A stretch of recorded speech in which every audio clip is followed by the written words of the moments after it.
Welcome to Toffee TV. It's the starting 11 show. Fulham versus Everton, Craven Cottage Sunday. Let's get into it. In goal, I'm going to go for Jordan Pickford. I'm still in two minds over this one. I look back at the goals that we conceded against Manchester United, and even though the goals weren't necessarily his fault, certainly the ones in the first half, I do feel like with a bigger goalkeeper, we would have dealt better with those crosses. Some people might think that it's harsh. I just think that's reality. I think a goalkeeper who's 6'5" deals with the cross, certainly for the second goal. Maybe not for the first goal, but I feel like a goalkeeper of that size would be off his line, would be further out, would be anticipating those kind of crosses coming into the box and allowing the defence also to push a little bit further forward as well, knowing that they don't have to be so deep because the goalie's out a little bit. So I'm going to go for Jordan Pickford in this game, but it's going to be interesting to see how he deals with it. He took a little bit of criticism unfairly for his England performances, but certainly for me, I don't think it should have anything to do with what's gone on with the Virgil van Dijk situation now. I think that should be out of the way now. It should be all down to the form of the goalkeeper. And we'll have to wait and see. I think he's got serious competition now, so we'll wait and see how we move forward. Right, for this game, we've got injuries. There's no Seamus Coleman, so I'm going to go for a 3-5-2 formation for this game. I don't feel like we've got a right back that can replace Seamus Coleman, and I think clubs have been targeting our right-hand side. So for me, I'm going to go for a 3-5-2. In that 3 at the back, I'm going to start with Ben Godfrey. I think his pace is needed. I think he's physically a very strong player. I think he's okay on the ball as well. But it's certainly that pace that we need. In the centre of the three, I'm going to go with Michael Keane. Hasn't played too well in the last couple of games, but he's had a decent season so far, so he can sit in the middle.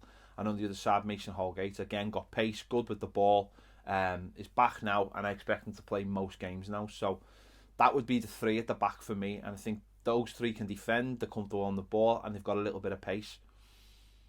And hopefully, that would help sort out our defensive problems, which have been so evident this season. One clean sheet in the Premier League is appalling. Really is, it's appalling when you look at some of the teams we've played. So I'm going for three at the back. In midfield, right wing back, I'm going to go for John Joe Kenny. I think that would help him a lot more if he was playing right wing back. I think higher starting position would help the fact that he's got, he's not the fastest player in the world. I think that you get more out of his, what he is good at, which is running off the ball, and he's decent in crossing areas as well. So and being a little bit more tenacious up the pitch as well. Obviously drop back when he needs to. So I'm going to go for that. On the other side, Luca Dean again. I think all his assets help him play this position. I think he can get up and down that left flank all day long. I think he wants to attack more than he wants to defend, but obviously he can do both jobs. So I see no problem with him being our width on the left, which he has been anyway. So I'd go for them. In the centre of the park, I would go for Allen, who's obviously fit, and Decore as a 2, but obviously there's an extra man behind them, so that'll leave some of the pressure on them too. And if those two just work as a 2 and do that job in the middle of the park, I think it might be easy for them.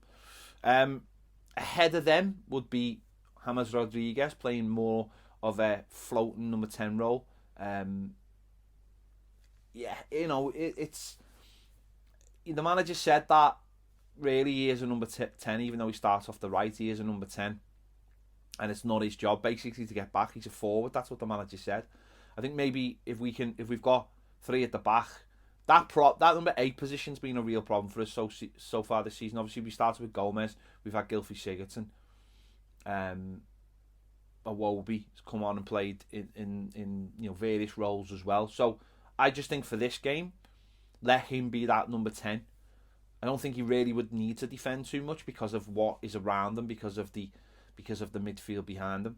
And then in front of him, you've got Richarlison and you've got Dominic Calvert-Lewin. Richarlison, again, can help out on that left-hand side as well. Likes to drop in, so that's good. He's got a little bit more defensive tendencies in him. Naturally, it's not something that he seeks to do. He just does it because that's the kind of player he is.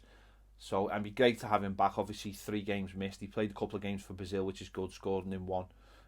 No problems with the injury. Well, I mean, it wasn't really an injury, but he sustained a challenge in the Brazil game against Uruguay, which he went off not long after, and I think people were worried that might be a serious injury, but he seems to be okay. The manager's passed him fit. So him and Don playing a little bit like last season, with him being a split striker and Don being the number 9 and being our big goal threat. And I think with that, that's a decent balance. It's got good pace, and it helps out the positions that maybe we're not so strong in, certainly that right-hand side. And we'll have to see. We'll have to see what the manager does. That's what I'd go for anyway. I just don't like the idea of John Joe Kenny playing right back or anyone else playing right back. And I think having 3 at the back really would get the most out of the players we've got, and hopefully plug some of those gaps. But let me know how you think, what you feel about the 11 and what your 11 would be for the game against Fulham on Sunday. You know, it's a must-win. So the first thing is make sure we don't concede. And I think we've got goals in us. So don't concede. Score a couple of goals, get the 3 points, come home. Let me know your thoughts in the comments. Give this video a like. Subscribe if you haven't already. And if you want more great videos, join us over on Patreon. The link is in the description. See you later.